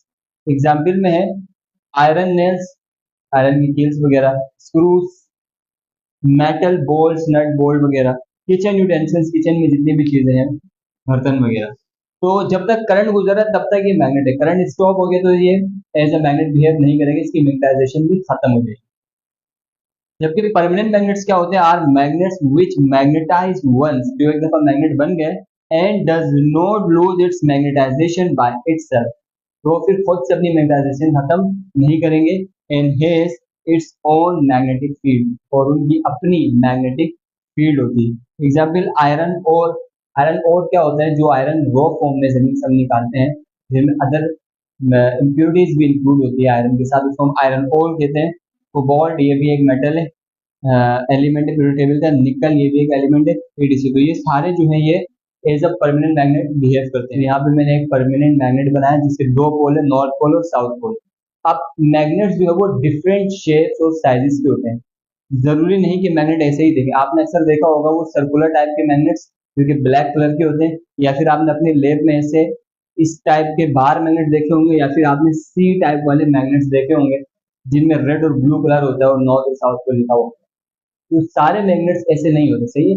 डिफरेंट शेप्स के बिल्कुल छोटे छोटे भी मैग्नेट्स होते हैं और डिफरेंट साइजेस के मैग्नेट्स होते हैं। तो some characteristics of temporary and permanent magnets. तो परमानेंट मैग्नेट्स परमानेंटली मैग्नेटाइज्ड, यानी एक दफा आपने इसको मैग्नेट बना दिया तो हमेशा के लिए मैग्नेट रहेगा। इलेक्ट्रोमैग्नेट टेम्पररीली मैग्नेटाइज्ड, ये कुछ टाइम के लिए मैग्नेटाइज होता है। जैसे करंट को आप स्टॉप कर देंगे जो इसको मैग्नेट बना रहा है, तो फिर ये अगेन डीमैग्नेटाइज हो जाएंगे। Made of hard magnetic materials, ये जो बने हुए होते हैं ये हार्ड मैग्नेटिक मटेरियल से बने हुए होते हैं। Made of soft magnetic materials, जबकि इलेक्ट्रोमैग्नेट जो है वो सॉफ्ट मैग्नेटिक मटेरियल से बनते हैं। Magnetization does not vary in strength, permanent magnets की जो मैग्नेटाइजेशन है नेचुरली जिस भी मैग्नेट की जितनी मैग्नेटाइजेशन वो उतनी ही रहेगी, स्ट्रेंथ कम या ज्यादा नहीं। Magnetism can be varied in strength according to need, जबकि इनकी जो मैग्नेटिज्म है और जो स्ट्रेंथ है वो नीड के अकॉर्डिंग कम या ज्यादा हम कर सकते हैं, करंट को ज्यादा या कम फ्लो करा के। Magnets poles can not be altered, इनके जो पोल्स हैं उनको अल्टर नहीं कर सकते। एक दफा परमानेंट मैग्नेट का जो नॉर्थ पोल है वो नॉर्थ पोल ही रहेगा और जो साउथ पोल है वो हमेशा साउथ पोल ही रहेगा। जबकि यहाँ पे magnets poles can be change, इनके मैग्नेटिक पोल को हम चेंज कर सकते हैं, करंट की डायरेक्शन को चेंज करके। वैसे भी एसी जो करंट होता है, जो हमारे घरों में करंट आ रहा है अल्टरनेट करंट, इसमें तो इलेक्ट्रोमैग्नेट्स की जो डायरेक्शन है नॉर्थ पोल और साउथ पोल की, वो चेंज होते रहती है। Usages of permanent magnets and electromagnets. अब परमानेंट मैग्नेट्स और इलेक्ट्रोमैग्नेट्स का कहाँ यूज नहीं होता है? आपके लैपटॉप से ले जाकर के मोबाइल फोन, कंप्यूटर्स और जितनी भी इंडस्ट्रियल मशीनरी है वहां पर, आपके ट्रांसपोर्टेशन वाली व्हीकल सारी, और इसके अलावा मेडिकल में यूज होने वाली मशीन, एमआरआई स्कैन्स वगैरह, हर इलेक्ट्रॉनिकल और इलेक्ट्रोमैकेनिकल डिवाइसेस में इन मैग्नेट्स का यूज होता है। तो देख लेते हैं। Permanent magnets are used in induction cookers, ये जो खाना बनाने वाले जो एपरेटस होते हैं, जो खाने को गर्म करते हैं, उनमें यूज होते हैं। एमआरआई मशीन्स, जो हॉस्पिटल्स में हम अक्सर कहते हैं कि आप एमआरआई कराएं, सही, एमआरआई मशीन्स में। पार्टिकल एक्सेलरेटर्स, ये क्या करते हैं कि पार्टिकल्स को एक पॉइंट से उठा करके दूसरे पॉइंट में ले आते हैं, स्पीड को चेंज करके, तो इनको पार्टिकल एक्सेलरेटर्स कहते हैं।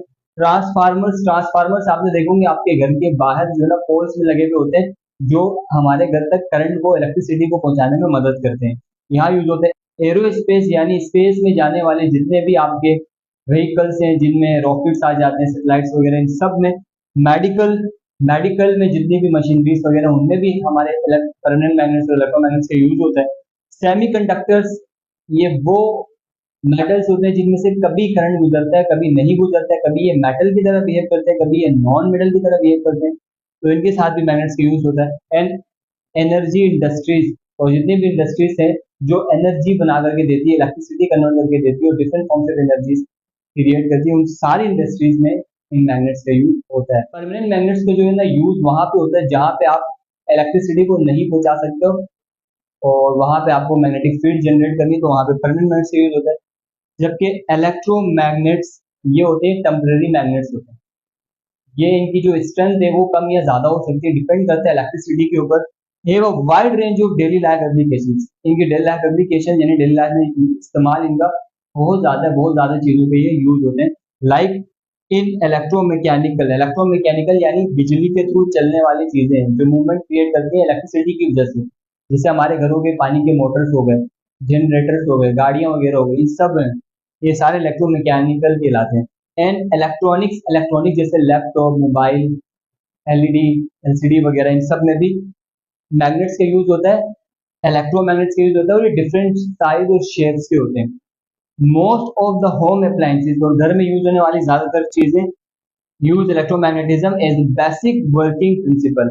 ये लाइक इलेक्ट्रिक फैन, जो हमारा फैन है, इसमें भी यूज होता है। इसमें क्या होता है, बेसिकली परमानेंट मैग्नेट और अंदर इलेक्ट्रोमैग्नेट, दोनों मैग्नेट्स का यूज होता है, जिसकी वजह से मूवमेंट जनरेट होती है, इलेक्ट्रिसिटी जब पास होती है वहां से। तो ये इलेक्ट्रिक फैंस में, इलेक्ट्रिक मोटर्स में, पानी की मोटर्स वगैरह, एंड डोर बेल्स वगैरह, जो बेल वगैरह होती है, इनमें भी। In medical field electromagnets are use in MRI, electromagnetics जो है ना एमआरआई में यूज होते हैं, और परमानेंट मैग्नेट्स भी एमआरआई मशीन में यूज होते हैं, इलेक्ट्रोमैग्नेट्स भी यूज होते हैं, इन दोनों का कॉम्बिनेशन बेसिकली यूज हो रहा होता है। It is also use in communication devices जैसे मोबाइल फोन हो गया, वॉकी टॉकीज हो गई, ये सारी चीजें। इन पावर सर्किट्स, और जो पावर सर्किट्स वगैरह होते हैं जिनमें से करंट वगैरह पास हो रहा होता है, बन कम या ज्यादा करने के लिए जो हम एपरेटस वगैरह, बटन वगैरह या स्विचेस वगैरह यूज करते हैं, उनमें भी मैग्नेट्स, इलेक्ट्रोमैग्नेट्स का यूज होता है। मैग्नेटिक रिकॉर्डिंग, ये एक ऐसा मेथड है जिसके थ्रू हम पिक्चर्स, साउंड और डेटा को इलेक्ट्रिकल सिग्नल्स में स्टोर करते हैं। तो इसको डिटेल में देखते हैं। Is a method of saving sound, ये साउंड सेव करने का मेथड है, पिक्चर्स एंड डेटा, पिक्चर्स और डेटा को भी, in the form of electrical signals. किस तरह सेव करेंगे, इलेक्ट्रिकल सिग्नल्स में, by the process of selective magnetization of some portion of magnetic material. Basically magnetic material के कुछ पोर्शंस को सिलेक्ट करके उनको मैग्नेटाइज करके हम जिस तरह डेटा सेव करते हैं उसको मैग्नेटिक रिकॉर्डिंग कहते हैं। यहाँ मैग्नेट से निकला है, तो यहाँ पे मैग्नेट का बहुत इंपॉर्टेंट रोल होता है रिकॉर्डिंग में। For writing data a magnetic tape head is move. अच्छा, टेप पहले टाइम पे जेन जी को तो ये पता होगा, लेकिन जेन अल्फा जो बच्चे देख रहे हैं उनको नहीं पता होगा टेप किस तरह से होता है। इस तरह की एक डिवाइस होती थी जहाँ पे ऐसे दो होल्स होते थे, तो एक तरफ अगर रील ऐसे घूम रही है तो रील यहाँ से आकर के यहाँ पे से फोल्ड होती थी और यहाँ से खत्म होती जाती थी। तो ऊपर एक ऐसे हेड लगा हुआ होता था जो एसेस करके साउंड प्रोड्यूस करता है, ठीक है। तो for writing data a magnetic tape head is move, ऊपर यहाँ पे एक हेड होता है, उसके नीचे रील मूव कर रही होती है on to the tape which is in motion, जो कि टेप का ये जो रील होती है मोशन में होती है। आपकी बुक में डायग्राम भी बनी हुई है, अच्छे से देख लें। The magnetic field of the tape head aligns the pattern of magnetic domains. Magnetic field, ये जो टेप का जो हेड होता है ना, बेसिकली इस इसको सोलेनॉइड की तरह बनाया हुआ होता है, और इसमें से जब हम करंट पास करते हैं तो यहाँ मैग्नेटिक फील्ड जनरेट होता है इस हेड में। वो जो मैग्नेटिक फील्ड है वो इस जो रील जो नीचे चल रही है उसके साथ इंटरेक्ट करती है according to the applied current flowing through the tape head. तो अब क्योंकि जो टेप के हेड में करंट फ्लो होने की वजह से मैग्नेटिक फील्ड जनरेट हो रहे हैं, वो क्या करेंगे, ये जो रील चल रही है उसकी मैग्नेटिक डोमेन को, मान लो ये रील जो यहाँ से गुजर रही है उसके अंदर अगर यहाँ पे टेप हेड लगा हुआ है, यहाँ पे डोमेन्स अगर इसकी थोड़े आगे पीछे हैं तो इसके पास होने के बाद डोमेन बिल्कुल एक डायरेक्शन पे हो जाएंगे। Similarly the reverse process is done for reading the data. इसी तरह रिवर्स प्रोसेस, अब क्या हो गया, ये खत्म हो गया और आप इसको वापस घुमा करके लगाएंगे ऐसे करके तो ये वापस से चलने लगेगा। Reverse, similarly the reverse process is done for reading the data. Reverse process किया जाता है डेटा को रीड करने के लिए from align pattern of tape. पहले अलाइन नहीं थे, बाद में अलाइन होगा। अलाइन होने के बाद अगर आप दोबारा से जो है वो सुनना चाहते हैं तो इसको घुमा करके लगा दें तो आपको पता चल जाएगा आपने क्या रिकॉर्ड किए। For magnetic recording, magnetic recording के लिए the materials commonly use are, जो मटेरियल्स यूज करे जाते हैं इस रील्स में वो है आयरन ऑक्साइड, आयरन और ऑक्सीजन कॉम्बिनेशन। कोबाल्ट, ये एक प्योर एलिमेंट है। क्रोमियम ऑक्साइड, ये कंपाउंड हो गया, क्रोमियम और ऑक्सीजन दोनों रिएक्ट करेंगे। एंड प्योर आयरन, और प्योर आयरन, आयरन भी क्या हो गया हमारे पास एक एलिमेंट है। द मेन रिकॉर्डिंग मीडियम में बी अ मैग्नेटिक टेप और डिस्क। अच्छा, रिकॉर्ड जो हम कर रहे होते हैं साउंड पिक्चर्स वगैरह को, वो इसके थ्रू, टेप के थ्रू, और डिस्क या फिर डिस्क होती है। डिस्क भी देखो आप गोल सी होती है जो चल रही होती है। Recorders which are use to store and reproduce, store करने के लिए साउंड डेटा और पिक्चर्स को, और रिप्रोड्यूस करने के लिए वापस से सुनाने के लिए, आउटपुट देने के लिए। Video signals and computer data, और कंप्यूटर डेटा वगैरह को भी है इसी तरह से हम रिकॉर्ड करते हैं और आगे प्रोसेस करते हैं। स्पीकर्स, स्पीकर्स बेसिकली क्या काम कर रहे होते हैं, बेसिकली स्पीकर्स जो है वो इलेक्ट्रिकल सिग्नल्स को कन्वर्ट करते हैं साउंड में, ठीक है। जितना बड़ा स्पीकर होगा उतना ज्यादा साउंड जनरेट होता है। तो जितना बड़ा स्पीकर होता है बेसिकली बड़ा परमानेंट मैग्नेट और इलेक्ट्रोमैग्नेट यूज किया हुआ होता है। तो to produce sound the speaker needs to create some vibration. Sound को प्रोड्यूस करने के लिए स्पीकर को क्या करना पड़ता है, कुछ वाइब्रेशन जनरेट करनी पड़ती है इन द एयर में। This can be done with the help of two magnets. ये जो वाइब्रेशन स्पीकर जनरेट कर रहे हैं एयर में, ये दो तरीकों से हो सकती है, दो मैग्नेट्स के थ्रू हो सकता है। वन इज परमानेंट, एक तो परमानेंट मैग्नेट होगा ऑफ स्ट्रॉन्ग मैग्नेटाइजेशन, यानी स्ट्रॉन्ग परमानेंट मैग्नेट यूज करेंगे। And the other is electromagnet, जबकि दूसरा क्या होगा, इलेक्ट्रोमैग्नेट होगा। ये देखें यहाँ पे मैंने बनाने की कोशिश करी है, ये साउथ साउथ मतलब ये पूरा साउथ है और ये बीच वाला पोर्शन नॉर्थ पोल होता है। और यहाँ पर जो है वो हम एक इलेक्ट्रोमैग्नेट को भी ये कॉइल के थ्रू बनाते हैं जो कि मूवेबल होता है। ये इलेक्ट्रोमैग्नेट इन परमानेंट मैग्नेट के बीच में आता है, तो मैग्नेटिक फील्ड की वजह से ये मूव करता है आगे पीछे। इस ये कौन के साथ अटैच होता है, कौन आगे पीछे मूव करेगा, कौन जो है वो फ्रेम के साथ अटैच होता है, वो जो बाहर से हमें नजर आ रहा होता है ऐसे ऐसे स्पीकर में मूव होता हुआ, वो आगे पीछे मूव करेगा और वो एयर को आगे पीछे मूव करा के वाइब्रेट करा करके साउंड जनरेट करता है। तो ये जो मैंने 2D में दिखाया, बेसिकली जो परमानेंट मैग्नेट होता है वो पूरा 3 डायमेंशन में ऐसा गोल होकर के होता है परमानेंट मैग्नेट इस तरह से, और उसके बीच में जो है हम वो इलेक्ट्रोमैग्नेट को ऐसे प्लेस करते हैं बीच में, ठीक है। और क्योंकि जब ये मैग्नेटिक फील्ड में आता है तो ये आगे पीछे ऐसे मूव करता है हमारा electromagnet. An electromagnet is attached at the centre of permanent magnet. Electromagnet को परमानेंट मैग्नेट के सेंटर में अटैच किया जाता है। Which can move to and fro, जो आगे पीछे मूव कर सकता है हमारा electromagnet.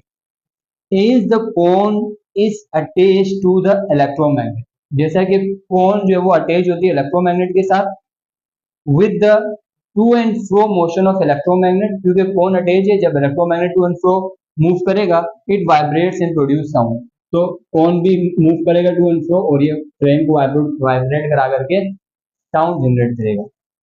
With larger permanent magnets we can produce louder sounds, जितना बड़ा हमारा परमानेंट मैग्नेट होगा उतना ज्यादा हम साउंड जनरेट कर सकते हैं।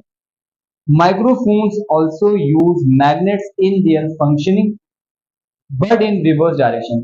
माइक्रोफोन्स भी जो वो मैग्नेट्स को यूज करते हैं अपनी फंक्शन में, लेकिन रिवर्स डायरेक्शन में। बेसिकली यहाँ पे क्या हो रहा है, यहाँ पर इलेक्ट्रिकल सिग्नल्स को हम साउंड में कन्वर्ट कर रहे हैं, जबकि माइक्रोफोन्स में जो माइक हमारा साउंड सिग्नल इलेक्ट्रिकल सिग्नल में कन्वर्ट हो रहा होता है। तो आई होप स्टूडेंट्स ये स्पीकर आपको टॉपिक समझ आ गई। Door locks, basically door locks में क्या होता है, यहाँ पर हम जो है वो एक इलेक्ट्रोमैग्नेट को स्टोर करते हैं और यहाँ पे एक मेटल की प्लेट होगी। जब दरवाज़ा बंद होगा तो मेटल की प्लेट इस मैग्नेट के साथ कनेक्ट होगी और करंट पास होने की वजह से ये जो इलेक्ट्रोमैग्नेट है इसमें मैग्नेटिज्म जनरेट होगा, जो इस मेटल प्लेट को अपने साथ बहुत ज़्यादा फोर्स से पकड़ करके रखेगा। फिर इस दरवाजे को खोलना मुश्किल नहीं, नामुमकिन हो जाएगा। तो अच्छा, अब जब हमें इस दरवाजे को खोलना हो तो हम क्या करेंगे, सिंपली हम करंट को कट ऑफ कर देंगे, जिसकी वजह से वो जो इलेक्ट्रोमैग्नेट है वो डीमैग्नेटाइज होगा और हम इजीली दरवाजे को खोल सकते हैं। They have an electromagnet fixed at the door frame, electromagnet क्या होता है, डोर फ्रेम पे फिक्स्ड होता है। And a metal plate fixed with the door, और एक मेटल प्लेट को डोर के साथ दरवाजे के साथ लगाया हुआ होता है। In such a way that when the door is closed the metal plate connects, जब हम दरवाजे को बंद करते हैं तो मेटल प्लेट इसके साथ कनेक्ट हो जाती है विद द इलेक्ट्रोमैग्नेट, किसके साथ कनेक्ट होती है, इलेक्ट्रोमैग्नेट के साथ।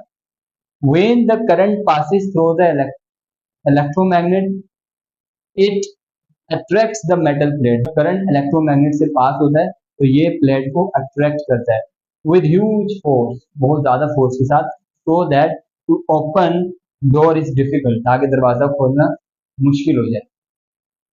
It is mainly use for emergency exits, क्योंकि हम इसमें करंट का यूज कर रहे हैं, दैट्स वाई हम इसको इमरजेंसी एग्जिट्स यानी हंगामी तौर में बाहर जाने वाले रास्ते के लिए यूज करते हैं, दरवाजे को बाहर जाने वाले रास्ते में। एट होटल्स में, ऑफिस में एंड रेजिडेंशियल बिल्डिंग्स और जो रहने वाली बिल्डिंग्स वगैरह वहाँ पे इसका यूज है। बेसिकली 3 टाइप्स के मैग्नेटिक मटेरियल्स हैं, जिनमें पहला है डायमैग्नेटिक मटेरियल, जिसको हम नॉन मैग्नेटिक मटेरियल भी बोलते हैं। तो ये वो मटेरियल्स होते हैं जिनमें कोई मैग्नेटिज्म नहीं एग्जिस्ट करती। डेफिनेशन है materials which have zero magnetic field, जिनमें मैग्नेटिक फील्ड जीरो है, in the absence of external field, external field के बगैर वो खुद से, मतलब जब तक आप बाहर से कोई फील्ड न भेजो तब तक वो खुद से क्या है, नॉन मैग्नेटिक, यानी इनकी कोई फील्ड जनरेट नहीं होती। बेसिकली क्या होता है स्टूडेंट्स, ये मैंने एटम्स दिखाए हैं यहाँ पे, मैग्नेटिक फील्ड को हम बी से रिप्रेजेंट करते हैं, मैग्नेटिक फील्ड जीरो है। अब मैग्नेटिक फील्ड कैसे जनरेट होती है, कोई भी जो सिंगल एटम है के सेंटर में न्यूक्लियस होता है जिसमें पॉजिटिव चार्ज है, उसके जो ऑर्बिट्स में होते हैं इलेक्ट्रॉन जिनमें नेगेटिव चार्ज होते हैं। अब इलेक्ट्रॉन जो है एक तो इस न्यूक्लियस के अराउंड में रिवॉल्व कर रहा है, दूसरा ये इलेक्ट्रॉन अपने एक्सिस के अराउंड स्पिन भी करता है, लाइक हमारी अर्थ जिस तरह से करती है। अब इसकी स्पिन की वजह से, क्योंकि ये पॉजिटिव पार्टिकल के साथ अट्रैक्शन में भी और इसके स्पिन की वजह से, मूवमेंट की वजह से इसमें एक मैग्नेटिक या फिर इलेक्ट्रिक फील्ड जनरेट होती है जिसकी एक पर्टिकुलर डायरेक्शन होगी। अब तो अगर इस इलेक्ट्रॉन की जो मैग्नेटिक फील्ड जनरेट हुई है वो, और अब ये इलेक्ट्रॉन जो न्यूक्लियस के अराउंड में ऑर्बिट्स में रिवॉल्व कर रहा है, इन ऑर्बिट में रिवॉल्व करने की वजह से भी एक magnetic field, net magnetic field atom की जनरेट होती है। अब अगर इलेक्ट्रॉन की मैग्नेटिक फील्ड और जो नेट जो हमारे पास मैग्नेटिक फील्ड आई है वो दोनों बराबर हो जाए तो कैंसिल आउट हो जाएगा। अब ये दोनों अगर इक्वल है, मान लें फॉर एग्जाम्पल ये +2 ये -2 है, तो +2 से -2 कैंसिल 0, तो इस तरह एटम हो जाता है न्यूट्रल। अब अगर हम इसी न्यूट्रल एटम्स में बाहर से मैग्नेटिक फील्ड इनमें से पास करवाएं, तब ये क्या करेंगे, इनमें बाहर से मैग्नेटिक फील्ड पास करवाने की वजह से थोड़ी सी इनके अंदर मैग्नेटिज्म आएगी, थोड़ी सी इनके अंदर जो है मैग्नेटिक फील्ड जनरेट होगी। वो मैग्नेटिक फील्ड लेकिन बाहर वाली मैग्नेटिक फील्ड के अपोजिट डायरेक्शन में होगी और अपोज करेगी, थोड़ा सा रिपेल करेगी। तो ये जो मटेरियल्स होते हैं ये मैग्नेट की तरफ अट्रैक्ट नहीं होते इजीली। नाउ एग्जांपल्स में इनमें कॉपर है, जिनसे हमारी अक्सर जो है वायरें वगैरह बनी हुई होती है बिजली की, कॉपर मटेरियल से। जिंक है, बिस्मुथ है, ये मटेरियल्स आपने नहीं देखे होंगे कॉमन नहीं, लेकिन सिल्वर जैसे चांदी जिसको बोलते हैं, गोल्ड हो गया, मार्बल टाइल हो गई, वाटर हो गया, गिलास वगैरह एंड वुड, लकड़ी वगैरह, ये वो सारे मटेरियल्स है जो नॉन मैग्नेटिक होते हैं, इनमें कोई इनके एटम्स में मैग्नेटिक फील्ड नहीं होती। और इनमें से जब हम इलेक्ट्रिक फील्ड या मैग्नेटिक फील्ड को गुजारते हैं तो इनके अंदर मैग्नेटिज्म आती है थोड़ी सी, लेकिन अपोजिट डायरेक्शन में आती है, जिसकी वजह से मैग्नेट की तरफ ये अट्रैक्ट नहीं होती।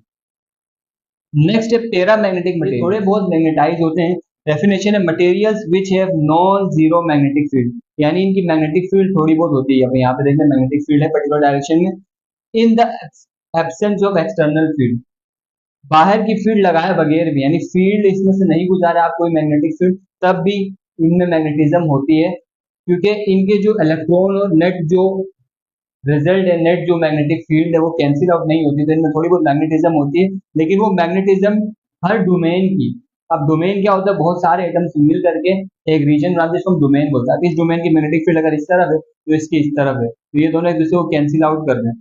तो ये थोड़े बहुत मैग्नेटिक नेचुरली तो होते हैं, लेकिन इनकी मैग्नेटिज्म एक दूसरे को कैंसिल आउट करती है। लेकिन जब हम इसमें से मैग्नेटिक फील्ड एक्सटर्नल पास करवाते हैं तो ये जो है वो एज अ मैग्नेट बिहेव करते हैं और ये मैग्नेट की तरफ अट्रैक्ट भी होते हैं।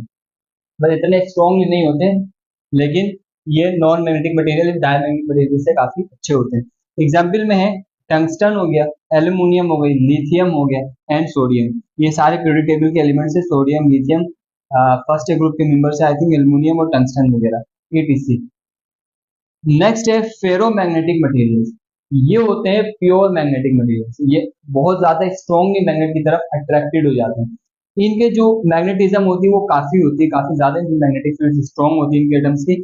Materials which have very high magnetic field, जिनकी मैग्नेटिक फील्ड बहुत ज्यादा है, in the absence of external field, external field के बगैर भी, उनको हम क्या कहते हैं, फेरोमैग्नेटिक मटेरियल्स। इनमें इंक्लूड है आयरन है, कोबाल्ट है, निकल है, सब मेटेलिक एलॉयज वगैरह। एलॉयज कहते हैं दो या दो से ज्यादा मेटल को मिलाकर के जो सब्सटेंस बनता है। जैसे हम अक्सर ये वर्ड सुनते हैं पीतल, पीतल जो है ना बेसिकली एक एलॉय होता है, उसमें आयरन, जिंक वगैरह और अदर सब्सटेंसेस को मिला करके वो बनता है। तो दैट्स वाई आपने देखा होगा आयरन जो मैग्नेट की तरफ बहुत ज्यादा स्ट्रॉन्गली अट्रैक्ट हो जाता है। और अब आप अगर आप इसमें से एक्सटर्नल फील्ड हटा भी दोगे तब भी वो as a magnet long time के लिए बिहेव करेंगे। Difference between magnetic and non magnetic material, ये स्टूडेंट्स एक टेबल बना हुआ आपकी बुक में, तो डिस्कस कर लेते हैं। मैग्नेटिक मटेरियल्स क्या होते हैं, materials which are attracted to a magnet, वो मटेरियल जो मैग्नेट की तरफ अट्रैक्ट होते हैं उनको हम मैग्नेटिक मटेरियल्स कहते हैं, और जो अट्रैक्ट नहीं होते हैं which are not attracted to magnet, उनको हम नॉन मैग्नेटिक मटेरियल्स कहते हैं। The atomic states are align, इनकी जो एटॉमिक स्टेट्स होती है वो अलाइन होती है। अभी आपने इससे पहले देखा था डोमेन्स किस तरह इनकी अलाइन होती है मैग्नेटिक मटेरियल्स, एक पर्टिकुलर डायरेक्शन में होती है सारी, जबकि इनकी जो एटॉमिक स्टेट्स होते हैं आर रैंडम, ये रैंडम होते हैं। They respond to a magnetic field, ये जो मटेरियल्स है ये मैग्नेटिक फील्ड को रिस्पॉन्ड करते हैं। अगर आप मैग्नेटिक फील्ड इनसे पास करवाएंगे तो ये उसकी डायरेक्शन में आ जाएंगे। They do not respond to magnetic field, जबकि नॉन मैग्नेटिक मटेरियल्स रिस्पॉन्ड नहीं करते हैं। हैव फील्ड अराउंड देम, इनके अराउंड में फील्ड होती है, फील्ड जनरेट हो जाती है। ये do not have field around them. Can attract and repel other magnetic materials, ये दूसरे मैग्नेटिक मटेरियल्स को अट्रैक्ट या फिर रेपल कर सकते हैं, जबकि ये ऐसा नहीं कर सकते। Can not attract and REPL. Examples में यहाँ पे निकल है, कोबाल्ट है, स्टील है, आयरन है, ये मैग्नेटिक मटेरियल्स होते हैं। और इसके एग्जाम्पल में rubber, plastic, wood and copper, these are non magnetic. जिंदगी है यानी लिविंग थिंग एग्जिस्ट करते हैं, इट मीन लाइफ एग्जिस्ट करते हैं। अब लाइफ के एग्जिस्ट करने के डिफरेंट फैक्टर्स हैं, जिनमें से एक मैग्नेटिक फील्ड भी। हमारी जो जमीन है जो बेसिकली आपको नजर आती है वो बेसिकली एक मैग्नेट है, बहुत बड़ा मैग्नेट। अब आप कहेंगे हैं सर मैग्नेट कहाँ से, हमें तो कहीं मैग्नेट नहीं दिख रहा है, हमें तो भाई जमीन दिख रही है, दरिया है, समंदर है, पहाड़ है। तो बेसिकली हमारी जो अर्थ है इसमें मैग्नेटिक फील्ड जनरेट कहाँ से होती है उसको हम समझते हैं। अगर मैं यहाँ पे अर्थ का स्ट्रक्चर बनाने की कोशिश करूँ तो ये मेन जो है वो 3 लेयर्स होती हैं अर्थ की। जो सबसे अंदर वाली लेयर है इसको हम कोर कहते हैं। कोर जो है वो बेसिकली ज्यादातर मोल्टन आयरन से मिलकर बना होता है। आयरन आपको पता है एक गुड कंडक्टिंग मटेरियल है जिसमें से करंट पास हो सकता है। फेरोमैग्नेटिक मटेरियल्स में आता है। अब आयरन जो है यहाँ पर मोल्टन फॉर्म में यानी पिघला हुआ है, पिघला हुआ है और बहुत ज्यादा प्रेशर की वजह से, क्योंकि इसके ऊपर पूरी अर्थ का प्रेशर है, तो ये सॉलिड की तरह बिहेव करता है, बिल्कुल प्रेशर से दबा हुआ है। और ये मोल्टन आयरन यहाँ पर है जो कि बहुत ज्यादा हाई टेम्परेचर पर है। अब इसके ऊपर होता है इस वाले रीजन को हम कहते हैं मेंटल। यहाँ पे भी पिघला हुआ लावा होता है, जो लावा जब बाहर आता है तो वो पिघला हुआ हम यहाँ पे उसको कहते हैं मैग्मा। हाँ, मैग्मा होता है यहाँ पे। और ये ऊपर वाली जो है वो लोअर मेंटल, अपर मेंटल, और जो लास्ट जो मैंने एक सर्कल बनाया ना, this is known as lithosphere. और लिथोस्फीयर में भी जहाँ पे हम ऊपर एग्जिस्ट कर रहे हैं वो क्रस्ट कहलाता है, क्रस्ट। तो दिस इज द क्रस्ट। ये बहुत as compare to the size of earth, ये बहुत बारीक सी, बहुत पतली सी जगह है। मान लो ऐसे आप इमेजिन कर सकते हो कि अंडा है, अंडे के अंदर जो जर्दी होती है दैट इज कोर, उसके ऊपर मैग्मा आ गया, मैग्मा के ऊपर जो छिलका है दैट इज क्रस्ट। तो ये अब ये जो क्रस्ट है जहाँ जिसके ऊपर हम अभी खड़े हुए हैं, जहाँ पे सारी आपको चीजें नजर आती है, लाइट नजर आती है, तो उसके अंदर ये सारी चीजें इस कोर की वजह से मैग्नेटिक फील्ड जनरेट होती है। कैसे? The core of earth is mainly consist of molten iron, molten iron से मिलकर बना हुआ है। Electrical current flowing in the slowly moving molten iron generate magnetic field of earth. यानी ये जो मोल्टन आयरन है, ये जो हल्का हल्का मूव कर रहा होता है, इसके अंदर इलेक्ट्रिकल फील्ड जनरेट होती है। जैसे हमारी अर्थ जो है वो आपको पता है सन के अराउंड में मूव कर रही है। अब जब अर्थ पूरी जब सन के अराउंड में मूव कर रही होगी ना, उसकी वजह से इसके अंदर जो मूवमेंट क्रिएट होगी कोर में थोड़ी बहुत, उसकी वजह से करंट जनरेट होगा जो कि मैग्नेटिक फील्ड को जनरेट करता है। और इस प्रोसेस को पूरे को हम कहते हैं डायनेमो इफेक्ट। अर्थ के जो मैग्नेटिक फील्ड के बनने के प्रोसेस को हम कहते हैं dynamo effect. Earth field is also known as geomagnetic field. Earth की फील्ड को हम जियो मैग्नेटिक फील्ड भी कहते हैं। जियो का मतलब ही बेसिकली अर्थ होता है। The presence of a magnetic field acts like a protective shield around the earth. Magnetic field जो है वो प्रोटेक्टिव शील्ड की तरह काम करती है, हमें बचा करके रखती है किस चीज से? देखिए हमारा जो सन है, सन से रेज आ रही होती है, अल्ट्रावायलेट रेज और डिफरेंट रेडिएशन सन की तरफ से आ रही है, जिनमें कुछ चार्ज पार्टिकल्स भी होते हैं, तो वो हमारी अर्थ की तरफ आ रहे होते हैं। तो ये जो मैग्नेटिक फील्ड है ये हमें प्रोटेक्ट करती है और उन रेस को हम तक आने नहीं देती है। It extends millions of kilometers into the space but have very small magnetic field strength. ये जो अर्थ मैग्नेटिक फील्ड है ये मिलियंस ऑफ किलोमीटर तक एक्सटेंड करती है, लेकिन जो इसकी मैग्नेटिक फील्ड है वो बहुत ज्यादा कम, इतनी ज्यादा स्ट्रेंथ नहीं है। तो ये आप देख रहे हैं मैग्नेटिक फील्ड बिल्कुल हमारे बार मैग्नेट से रिजेंबल करती है। जो हमने नेचुरल मैग्नेट देखा था जिसमें एक नॉर्थ पोल एक साउथ पोल होता है, तो उसकी भी मैग्नेटिक फील्ड कुछ इसी तरह से होती है। अब क्योंकि मैग्नेट्स में नॉर्थ पोल साउथ पोल होते हैं, तो इसी तरह अर्थ के भी नॉर्थ पोल और साउथ पोल एग्जिस्ट करते हैं। तो ये ऊपर वाला पार्ट नॉर्थ पोल है और ये नीचे वाला पार्ट साउथ पोल होता है अर्थ का। Geographical and magnetic poles of earth. Earth के जो पोल्स होते हैं नॉर्थ पोल और south pole, north pole basically earth के ये वाला रीजन इधर ऊपर एंटार्क्टिक रीजन, ये वो जगह है जहाँ पे सन की जो लाइट होती है, मान लो ये सन है, सन की जो लाइट है वो डायरेक्ट नहीं पड़ती है, तो उस रीजन को हम कहते हैं आर्टिक, सॉरी एंटार्क्टिक नहीं आर्टिक। और यहाँ पे भी सन की जो रेडिएशन है वो डायरेक्ट नहीं पड़ती है, तो ये एंटार्क्टिक कहलाता है। ये जो है बहुत ठंडे एरिया से अर्थ के, बहुत ज्यादा यहाँ पे सर्दी होती है और यहाँ पे जो समंदर लेक्स वगैरह वो भी पूरे फ्रोजन होते हैं, जमे हुए होते हैं। अब ये जो रीजन है ये बीच वाला जहाँ पे अर्थ सनलाइट डायरेक्ट आकर के कोलाइड करती है, इसको हम इक्वेटर कहते हैं, अर्थ का इक्वेटर। और हमारा जो पाकिस्तान है वो इक्वेटर से बिल्कुल इक्वेटर से थोड़ा ऊपर लाई करता है। अब यहाँ पर जितनी भी कंट्रीज आएंगी वहां बहुत ज्यादा गर्मी होगी, जैसे जैसे हम ऊपर जाते रहेंगे उतनी जो है वो गर्मी कम होगी और ठंड की तरफ हम मूव करेंगे। दैट्स वाई जो है रशिया का एरिया क्योंकि इस तरफ इस रीजन में कहीं पे आता है वहां बहुत ज्यादा सर्दी होती है। खैर ये पर्पज नहीं है। ये दो पोल्स हैं, इसको हम नॉर्थ पोल कहते हैं और इसको हम साउथ पोल कहते हैं अर्थ का। और ये जियोग्राफिकल पोल्स है, कौन से? Geographical pole, geographical poles of earth, जिसके अराउंड अर्थ स्पिन करती है, ऐसे मूव करती है, इन पोल्स के अराउंड में घूमती है, जिसकी वजह से दिन चेंज होते हैं। ठीक है, तो ये नॉर्थ पोल साउथ पोल हो गया और ये अर्थ का इक्वेटर हो गया, जियोग्राफिकल इक्वेटर। लेकिन हमने अभी बात करी थी मैग्नेटिक फील्ड के हवाले से, तो अर्थ की जो मैग्नेटिक फील्ड है वो जनरेट होती है कोर के अंदर जो मोल्टन आयरन है उसके मूवमेंट की वजह से। तो ये जो मैग्नेटिक फील्ड जनरेट हो रही है, तो जब भी मैग्नेटिक फील्ड जनरेट होगी तो मैग्नेट के भी नॉर्थ पोल और साउथ पोल होता है, तो उसकी वजह से जो नॉर्थ पोल प्रोड्यूस होता है वो ये वाला नहीं होता है। तो उसकी वजह से जो नॉर्थ पोल प्रोड्यूस होता है वो जो ज्योग्राफिकल नॉर्थ पोल है उससे तकरीबन जो है वो 11.3 डिग्री यानी 11.3 डिग्री इंक्लाइंड होकर के है। तो ये मैग्नेटिक नॉर्थ है और ये मैग्नेटिक साउथ है। इसी तरह मैग्नेटिक इक्वेटर भी थोड़ा सा चेंज हो जाएगा। तो ये मैग्नेटिक इक्वेटर आ गया आपका। जो कंपास हमें नॉर्थ पोल डायरेक्ट करता है, कंपास में आपने देखा, और जो नीडल जो जिस तरफ नॉर्थ पोल को दिखा रही होती है वो बेसिकली अर्थ के मैग्नेटिक नॉर्थ पोल को दिखा रही होती है, ज्योग्राफिकल को नहीं। क्योंकि जो कंपास की जो नीडल है वो मैग्नेटिक फील्ड की तरफ डिफ्लेक्ट होती है, तो वो जो है मैग्नेटिक नॉर्थ पोल दिखाता है अर्थ का। Next is biomagnetism. जिस तरह हमारी अर्थ मैग्नेटिक फील्ड जनरेट करती है, और क्योंकि जितनी भी लिविंग ऑर्गेनिज्म जो अर्थ के ऊपर एग्जिस्ट करते हैं उनके अंदर भी मैग्नेटिक फील्ड जनरेट होती है। फॉर एग्जाम्पल जो ह्यूमन बॉडी है, हमारा हार्ट और जो ब्रेन है, ये भी कुछ मैग्नेटिक फील्ड्स को जनरेट करता है।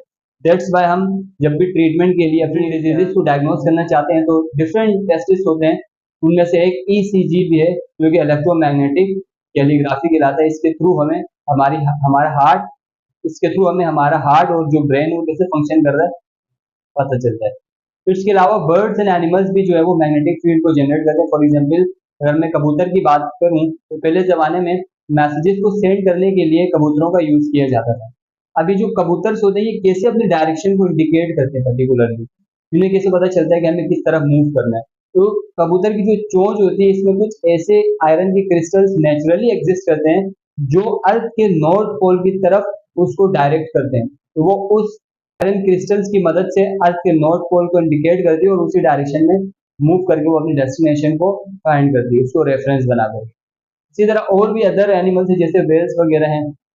और इसी तरह जो है कुछ जो माइग्रेटिंग बर्ड्स होते हैं जो एक जगह से दूसरी जगह सीजन टू सीजन मूव करते रहते हैं, परिंदे, इनके जो है आइस पे जो है वो कैरेक्टोक्रोम 4 मॉलिक्यूल जो इन्हें अर्थ की मैग्नेटिक फील्ड से रिलेट करती है और वो उस तरह एक रीजन से दूसरे रीजन पे मूव करते हैं। Number 1, if a bar magnet is cut in half it will become. अगर हम एक मैग्नेट को दो हिस्सों में काट दें, ब्रेक कर दें, तो वो क्या बनेगा?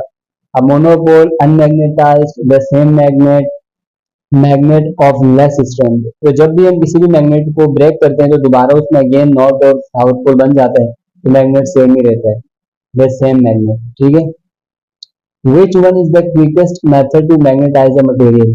किसी भी मटेरियल को मैग्नेटाइज करने का सबसे आसान तरीका क्या है इन चारों में से? तो option D is correct, putting inside a current carrying coil. ऐसे कॉइल के अंदर रखो जिसमें करंट हो तो जल्दी मैग्नेटाइज हो जाएगा। Earth magnetic field intensities. Earth की जो मैग्नेटिक फील्ड इंटेंसिटी है वो क्या है?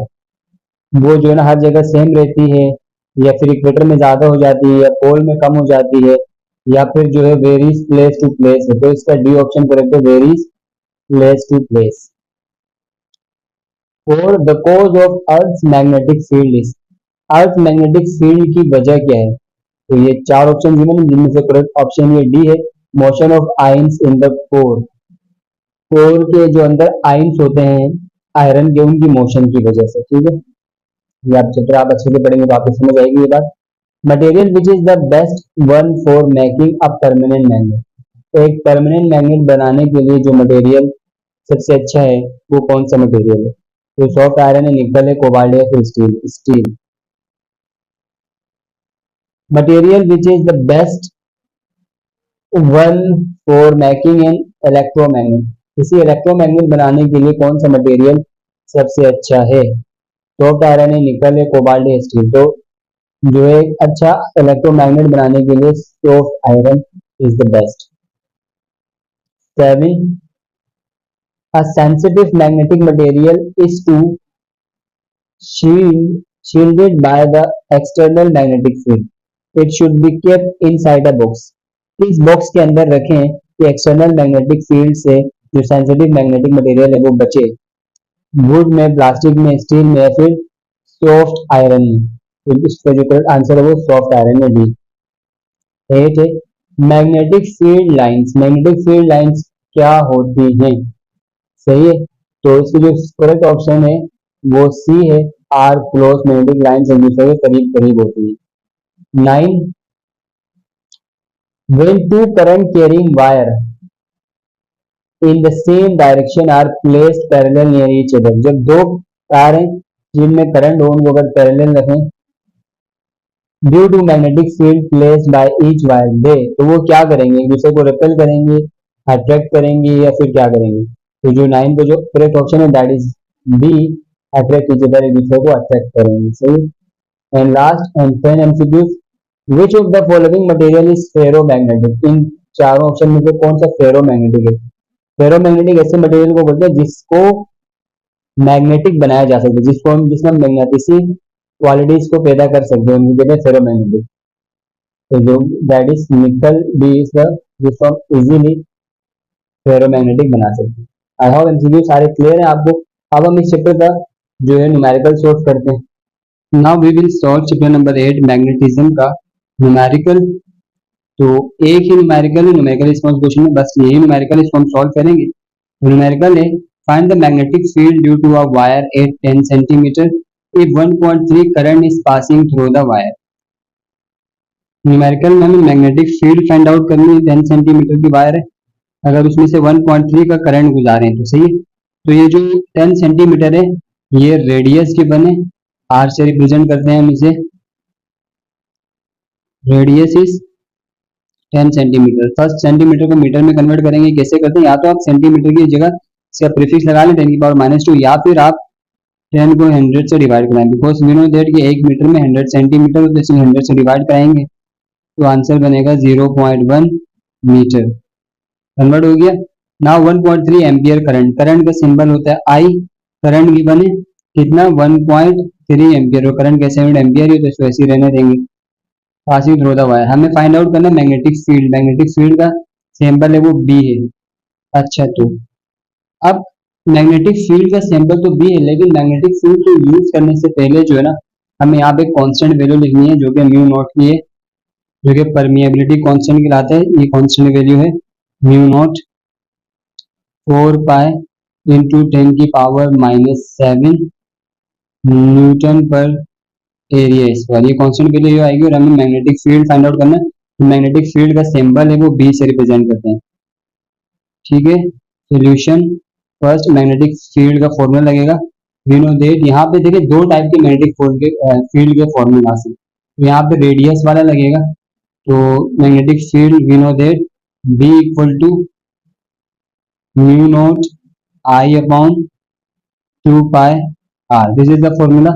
नाउ वैल्यूज पुट कर दें, म्यू नॉट की प्लेस में ये परमिएबिलिटी कांस्टेंट 4 पाई इंटू 10 की पावर -7, इन दोनों के सेम बीच में कोई साइन नहीं तो मल्टीप्लाई का साइन है, मल्टीप्लाई आई करंट है, करंट कितना गिवन है 1.3 एम्पियर, 1.3 डिवाइडेड बाय 2 पाई ऐसे ही रहेगा, आर मल्टीप्लाई आर की जगह आर की वैल्यू दैट इज 0.1। नाउ देखें ये 2 पाई है, 2 1 2 2 2 4 हो गया, डिवाइड हो रहे हैं, पाई से पाई कैंसिल हो गया, ऊपर इस वैल्यू को ये 2 मल्टीप्लाई बाय 10 की पावर -7 को 1.3 से मल्टीप्लाई कराएंगे और 0.1 से डिवाइड कराएंगे, तो ऊपर 2 इंटू 10 की पावर -7 को 1.3 से मल्टीप्लाई करने पे 2.6 इंटू 10 की पावर -7 बना, नीचे वाली 0.1 की वैल्यू है दैट इज, अब इस वैल्यू को इससे डिवाइड कराएंगे, डिवाइड 0.1 कैलकुलेटर में, तो आंसर आ रहा है 2.6 इंटू 10 की पावर -6। ठीक है, because this is magnetic field, तो जो है मैग्नेटिक फील्ड का यूनिट जो होता है वो टेस्ला होता है टी। तो अब देखिए ना बुक में जो इसका आंसर है मैग्नेटिक फील्ड का वो 2.6 इंटू 10 की पावर -5 है, तो हमारे पास जो आंसर है वो -6 आ रहा है। तो क्योंकि कैलकुलेशन तो हमारे बिल्कुल सही है, मैं भी पॉसिबल ये बुक में जो है वो मिस प्रिंटिंग हो, तो this is the correct answer, right. तो आई होप ये आपको समझ आ गया है, अगर फिर भी कोई क्वेश्चन हो तो आप कमेंट में पूछ सकते हैं। इसी के साथ इस वीडियो को यहीं पेंड करते हैं, मिलते हैं नेक्स्ट वीडियो में। कीप स्माइलिंग, टेक केयर, पढ़ाई करते रहें, stay hard stay strong, bye bye.